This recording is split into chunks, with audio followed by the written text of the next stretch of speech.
Okay, so here I am about to make my pecan crust and for my dessert. And as you can see, if you look down in there, I have the pecans already in there, nice and chopped up. They're finely chopped. I have 1 cup of flour and I have a stick of butter that is at room temperature.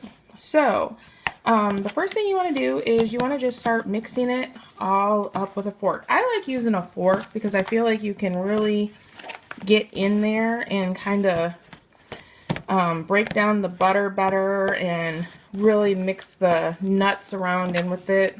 You know, I'm sure there's other techniques that work for different people, but since I am not the best baker, and I do not have a great technique in general, I like to do it a way that makes sense to me.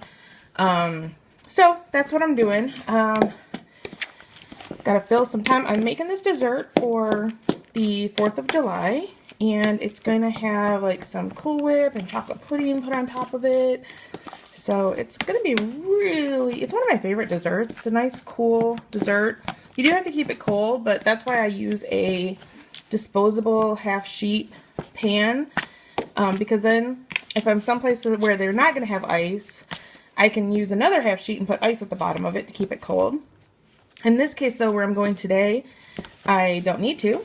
They have a whole setup. They've been doing this for years, and they have a whole setup that where they have all the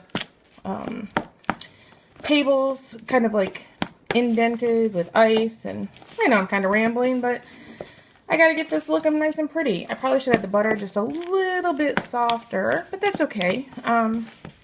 You know, it's working. That's where the fork comes in nice and handy, because you can kind of go up alongside the edges and really smush that butter in. It's funny because where I have the iPhone propped up to do the video, it's probably not the best. It's sitting on a couple of my OXO good grip, or not OXO good grips, OXO canisters. So it's high up in the air, giving me just enough leverage. I don't know why I said good grips. It's been one of those days, you know. Again, not a baker, so oops, I already spilled some. I'm sure you saw that go flying out. Again, not a problem. We'll make it work. So I'm not gonna scoop it up though. Don't ever scoop something up that fell on the table.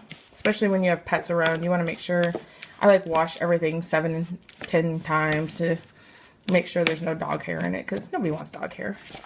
Nobody wants to eat something with dog hair. So as you can see, I kind of got this pretty well mixed. I'm gonna go ahead and try to put it in the pan, see how it works. So I'm gonna get my, oops, sorry, big loud noise. I'm gonna get this, put it in the pan. And, you know, there's different techniques. I start out using the fork so I can still keep mixing it up a little bit. But you don't have to put anything in the bottom of the pan or anything, because the butter and stuff in this will keep it from sticking, or at least it has for me every time. I don't know why I didn't just mix it in this to begin with. Well, because I didn't want the fork against it. But anyway, it's not looking too pretty right now, but so that's when I come along. And my oven is preheated to 350 right now while I'm doing this. And I know there's probably a lot of vibration now because this pan is hitting something, so I apologize for the noise. Let's see. I like the pecan crust because I just think it gives it a really nice, rich flavor. I know my mom, when she originally started making this, she used walnuts. Which, I mean, walnuts are okay. I just think the pecans give it a truly good flavor.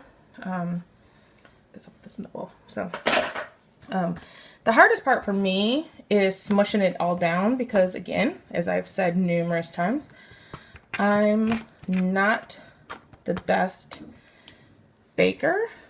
I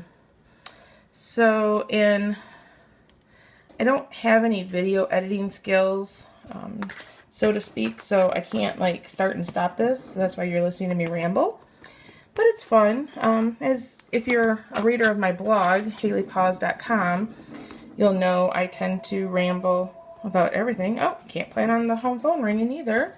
So hopefully my talking caller ID doesn't give away too much of who it is, and I'll try to talk a little louder over it right now while it's giving me the name of who's calling for privacy, because I don't want to make it, you know, I don't want to make it, if it's someone that doesn't want their name broadcast over the internet. So, as you can see, wow, that actually turned out pretty good. So I'm going to throw it in the oven.